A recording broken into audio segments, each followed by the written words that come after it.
लगता है कि बीजेपी काफी आगे है, लगभग दुगनी की लीड पर आगे चल रही है और बसपा और कांग्रेस इस दौड़ में कहीं खड़े होते हुए दिखाई दे नहीं रहे। समाजवादी पार्टी 64 पर है, बीजेपी 125 का आंकड़ा छू चुकी है पोस्टल बैलेट की गिनती के बाद और अब ईवीएम मशीनों की गिनती शुरू हो चुकी होगी।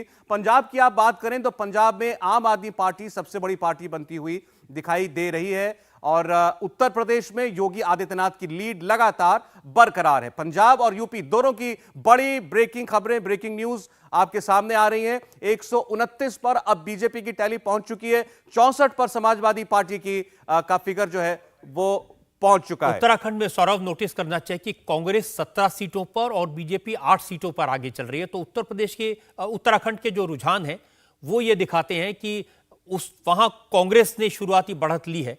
17 सीटों पर कांग्रेस और 9 पर बीजेपी और अब 10 पर बीजेपी हो गई है बात करते करते। तो कांग्रेस को बढ़त मिली हुई है उत्तराखंड। और गोवा में देखिए रज जी, 17 पर बीजेपी, 13 पर कांग्रेस पार्टी। रिवर्स है ये फिगर जो 2017 में देखने को मिला था। इस बार बीजेपी अभी से अच्छा करती हुई गोवा के अंदर दिखाई दे रही है। लेकिन यूपी को लेकर बात हम लगातार करेंगे। 130 पर बीजेपी पहुंच चुकी है और 200 सीटों के ट्रेंड्स आ चुके हैं। अब 130 पर बीजेपी, 64 पर सपा।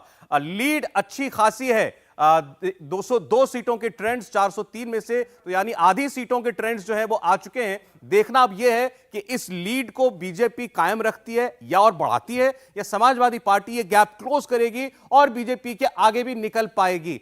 40 मिनट की गिनती के बाद वोटों की। अलका जी, आपको लगता है कि ये जो ट्रेंड्स आ रहे हैं इनको अभी भी शुरुआती रुझान ही कहेंगे? निश्चित रूप से सौरभ, मुझे लगता है कि शुरुआती ही हैं, क्योंकि अगले 2 घंटे में पिक्चर एकदम साफ हो जाएगी। अभी तक हम जाने कि पोस्टल बैलेट्स की काउंटिंग हो रही थी, ईवीएम अब खुली है। ईवीएम खुले हुए करीब करीब 15 मिनट भी हुए नहीं हैं अभी, तो बहुत शुरुआती है और बहुत बार देखा गया है कि अगले आधे घंटे में बदलने शुरू हो जाते हैं। लेकिन अगर एग्जिट पोल का हिसाब देखें तो एग्जिट पोल यूपी के मामले में तो लग रहा है कि काफ़ी हद तक ठीक है। मतलब अगर एसपी जो है आगे बढ़ती है तो भी बीजेपी बहुत आगे है और उतना गैप बढ़ने के लिए देखना होगा कि कितना गैप भर पाते हैं। लेकिन एग्जिट पोल उसके करीब है। लेकिन बाकी जगह हम देख रहे हैं जिस तरह से एक तरफा पंजाब में दिखाया जा रहा था कि पंजाब में, और आम आदमी पार्टी के नेता भी सब कह रहे थे कि पंजाब में लहर नहीं है, सुनामी है। ऐसा नहीं दिख रहा है फिलहाल, क्योंकि अकाली की भी 10 सीटें को रुझान आ गए हैं जो अकाली के पक्ष में है, 4 बीजेपी है, कांग्रेस भी 22 है।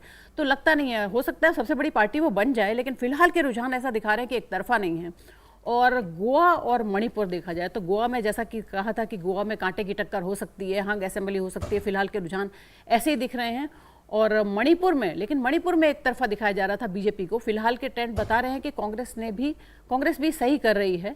और उत्तराखंड में अब बहुत अंतर मैं स्क्रीन पर देख पा रही हूँ कि बीजेपी वहाँ आगे, कांटे की टक्कर वहाँ दिखा रहे थे, हंग दिखा रहे थे, सबने अपने इंतजाम कर लिए, रिसोर्ट में ले जाया गया है एमएलएस को, कैंडिडेट्स को रिसोर्ट में रखा गया है। लेकिन वहाँ अब बीजेपी बढ़त बनाना शुरू कर चुकी है। तो मुझे लगता है अगर हम एग्जिट पोल के हिसाब से देखें तो उत्तर प्रदेश सबसे सटीक उसी तरफ जाता हुआ दिख रहा है। लेकिन वाकई में ये बहुत शुरुआत है, अगले 1 घंटे में ये तस्वीर बदल भी सकती है। चलिए, आपका मानना है 1 घंटे बाद जो तस्वीर आएगी वो थोड़ी और पुख्ता होगी। लेकिन फिलहाल जो पोस्टल बैलेट्स की गिनती के बाद और जो हम कह सकें शुरुआती ईवीएम की गिनती में 134 पर आप देख रहे हैं कि बीजेपी लीड कर रही है। तो क्या उत्तर प्रदेश के अंदर योगी आदित्यनाथ का जो कॉन्फिडेंस है वो दिखाई दे रहा है इस टैली के अंदर? ये हमको देखना पड़ेगा। रजत जी, आपने बताया था अमित शाह बहुत कॉन्फिडेंट थे, योगी आदित्यनाथ साहब मिले, ये जो टैली है, अगर ये ट्रेंड कंटिन्यू रहता है तो फिर जो अमित शाह का कॉन्फिडेंस था, जो योगी आदित्यनाथ का कॉन्फिडेंस था, जो प्रधानमंत्री नरेंद्र मोदी का जलवा है उत्तर प्रदेश में, वो वाकई में साबित होगा। लेकिन अलका बिल्कुल ठीक कह रही है, ये शुरुआती ट्रेंड है और ये ट्रेंड कायम रहे, ये बड़ी बात है।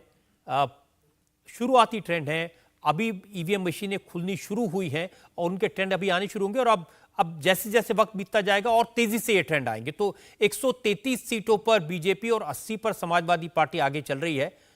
ये शुरुआती ट्रेंड है। लेकिन इसमें भी आप देखिए विकास जी, सपा जो है ऐसा लग रहा है कि इस गैप को धीरे धीरे क्लोज कर रही है। 80 पर 132 और 81। जी, मेरा वही कहना था कि पोस्टल बैलेट्स में ज्यादातर करके देखा गया कि भाजपा को एक बढ़त मिलती है और वो, परंतु फिर भी गैप इतना ज्यादा है कि उसको पूरी तरह से भर पाना और एक उलटफेर की उम्मीद करना, वो मुझे लगता है शायद मुश्किल होगा। और बसपा और कांग्रेस का कहीं खेल दिखाई नहीं दे रहा उत्तर प्रदेश में। 3 सीटों पर कांग्रेस हमको बढ़ती हुई दिखाई दे रही है। 223 सीटों में तो मुझे लगता है कांग्रेस तो खुश होगी कि कहीं 3, 4, 5, 6 सीटें अगर उन्हें मिल जाती हैं तो मुझे लगता है कांग्रेस को तो संतोष होगा इससे जो है। अच्छा चलिए, तो ये आपके सामने यूपी के ट्रेंड्स हैं। 131 पर अब बीजेपी आ गई है, 130 पर और 89 पर सपा। धीरे धीरे गैप जो है वो कम हो रहा है ऐसा लगता है, और एक क्लोज फाइट की ओर उत्तर प्रदेश क्या बढ़ रहा है। थोड़ी देर में स्थिति और साफ हो जाएगी, और 130 और 90 की लड़ाई है। बिल्कुल साफ है कि लड़ाई तो दो तरफा ही है, इसमें बसपा और कांग्रेस कहीं से भी इस लड़ाई का हिस्सा नहीं है। लेकिन अखिलेश यादव जो हैं, उन्होंने जो लड़ाई लड़ी है, जैसा चुनाव लड़ा है, उसका असर आपको इन नतीजों में शुरुआत में दिखाई दे रहा है। अब धीरे धीरे यूपी के नतीजे जो हैं वो कंसोलिडेट होंगे। अब क्या ये एग्जिट पोल के मुताबिक ही है, ये देखना होगा। बीजेपी ने बढ़त तो बनाई है, लेकिन 300 पार वाली सिचुएशन शायद अभी दिखाई नहीं दे रही। समाजवादी पार्टी है, लेकिन दूसरे और तीसरे नंबर की पार्टी में सीटों का जो फासला दिख रहा है, उससे कह सकते हैं कि यूपी में इस बार बाइपोलर फाइट ही हो रही है। ये बिल्कुल ठीक है, जैसे शुरुआती ट्रेंड थे उससे अब थोड़ा सा गैप बहुत कम हो गया है बीजेपी और समाजवादी पार्टी का। 130 और 97